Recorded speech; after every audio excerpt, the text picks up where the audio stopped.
નમસ્કાર મિત્રો, સ્વાગત છે આપણી યુટ્યુબ ચેનલની અંદર। તો આજે આપણે દેશ અને દુનિયાના અને તાજા અને મહત્વ સમાચારની વાત કરવાના છીએ, તો વિડીયોને અંત સુધી જોવા વિનંતી। સૌપ્રથમ સમાચારની વાત કરવામાં આવે તો અંબાલાલ પટેલની આગાહી। ગુજરાતમાં હાલ કાળઝાળ ગરમી પડી રહી છે। ગરમ પવનને કારણે લોકો ત્રાહિમામ પોકારી રહ્યા છે।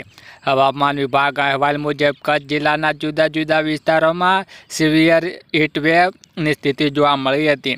આ ઉપરાંત સૌરાષ્ટ્રના રાજકોટ દ્વારા પોરબંદર જિલ્લાનાઓમાં તીવ્ર હીટવેવની સ્થિતિ જોવા મળી છે। દક્ષિણ ગુજરાતના દરિયાના વિસ્તારોમાં મહત્વના તાપમાન નોંધપાત્ર ઘટાડો થયો છે, જેનાથી સ્થાનિક લોકો થોડી રાહત મળી રહી છે। જોકે સૌરાષ્ટ્ર અને કચ્છના કેટલાક ભાગોમાં પારો સતત ઉપર ચડતો ગરમીનો નોંધપાત્ર વધારો થયો હતો। હવામાન વિભાગે આગાહી 7 દિવસ ગુજરાતમાં વાતાવરણ શુષ્ક રહેવાની આગાહી કરી છે, ત્યારે હવામાન નિષ્ણાત અંબાલાલ પટેલની ગુજરાતના નજીકના દિવસો પર થવાની આગાહી કરી રહ્યા છે। સૌથી અગત્યની વાત કરવામાં આવે તો પોસ્ટ ઓફિસમાં કેટલું વ્યાજ। ભારતીય ટપાલ વિભાગમાં હવે માત્ર ટપાલ સેવા પૂરતું સીમિત નથી, પરંતુ બેન્કિંગ સેવાઓમાં પણ ઘણું આગળ છે।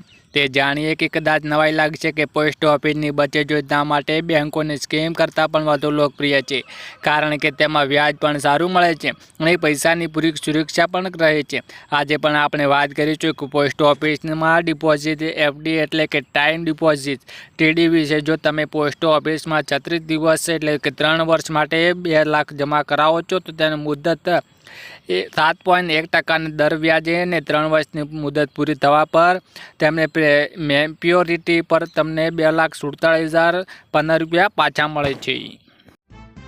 વધુ આગળ વાત કરવામાં આવે તો પેટ્રોલ ડીઝલના ભાવમાં સતત વધારો। પેટ્રોલ અને ડીઝલના ભાવમાં વૈશ્વિક ઉછાળો જોવા મળી રહ્યો છે અને તેની અસર ભારત સહિત અને દેશોમાં સ્પષ્ટપણે જોવા મળી રહ્યું છે। મ્યાનમારમાં, પાકિસ્તાન, યુનાઇટેડ સ્ટેટ્સ, શ્રીલંકા અને નેપાળ જેવા દેશોમાં ઇંધણ નોંધપાત્ર રીતે મોંઘું થયું છે। ભારત પણ પેટ્રોલ ડીઝલના ભાવમાં વધારો થયો છે અને વૈશ્વિક તેલના ભાવમાં વધારા અને પુરવઠાની અછતને કારણે ઘણા દેશોમાં સામાન્ય નાગરિકોને નાગરિક બોજ સતત વધી રહ્યો છે। ચાલો વિવિધ દેશોમાં ભાવ પર એક નજર કરીએ। વધુ આગળ વાત કરવામાં આવે તો મોદી સરકારનો મોટો નિર્ણય। હાલમાં જ પીએમ મોદીએ દેશવાસીઓને અપીલ કરી હતી કે 1 વર્ષ સુધી બંને એટલી સોનાના દાગીના ખરીદવાની ટાળવી। આ ઉપરાંત પેટ્રોલ ડીઝલના ભાવ વપરાશ ઘટાડવા માટે પણ અપીલ કરી હતી। સોના અને ચાંદી પર મોટો નિર્ણય પણ લઈ લેવામાં આવ્યો હતો। ડિપોઝિટ ઇક્વિટી વધારી દેવાઈ, જેના કારણે લીધે ભાવ વધી ગયા હતા।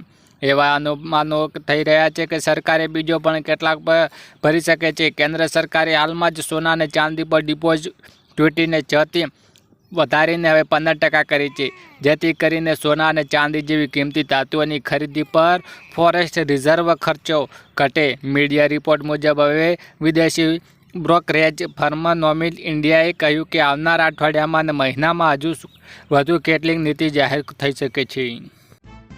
વધુ આગળ વાત કરવામાં આવે તો ખેડૂતો માટે સારા સમાચાર। ગુજરાતમાં ઘઉંને ટેકાના ભાવ ખરીદી સમય મર્યાદા લંબાવવામાં આવી રહી છે। રવિ માર્કેટિંગ સિઝનમાં 2026 અને 27 અંતર્ગત ખેડૂતોને વધુ લાભ મળે તે માટે મહત્વનો નિર્ણય લેવામાં આવી રહ્યો છે।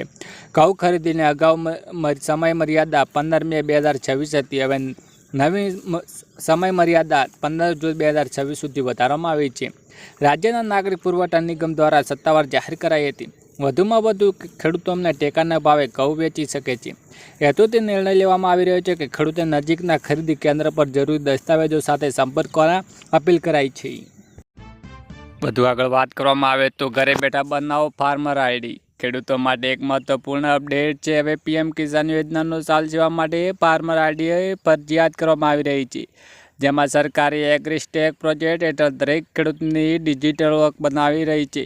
જો તમારી પાસે આઈડી નહીં હોય તો આગામી હપ્તા અટકી શકે છે, જેમાં ખેડૂતો રાજ્યમાં એગ્રીસ્ટેક પોર્ટલ પર જઈને અથવા નજીકની સીએસસી સેન્ટર પર જઈને આધાર કાર્ડ, જમીન પુરાવા અને બેંક પાસબુક આપીને આઈડી બનાવી શકો છો।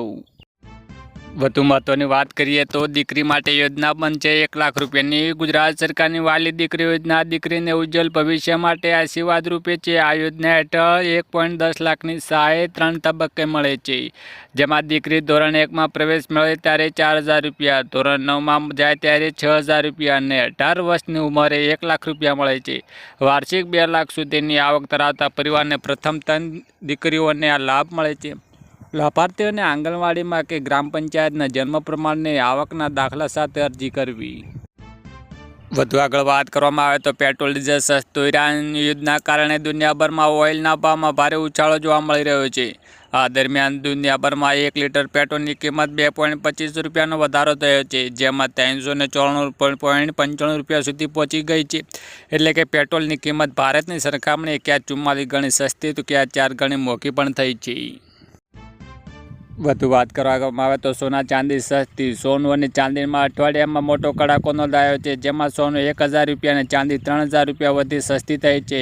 ઇન્ડિયન બુલિયન જ્વેલર્સ એસોસિએશનમાં મુજબ 24 કેરેટ સોનાના ભાવમાં અઠવાડિયે 1216 રૂપિયા ઘટીને 1,50,263 રૂપિયા 10 ગ્રામ થયો છે, જે પહેલાં 1,51,479 ભાવ હતો.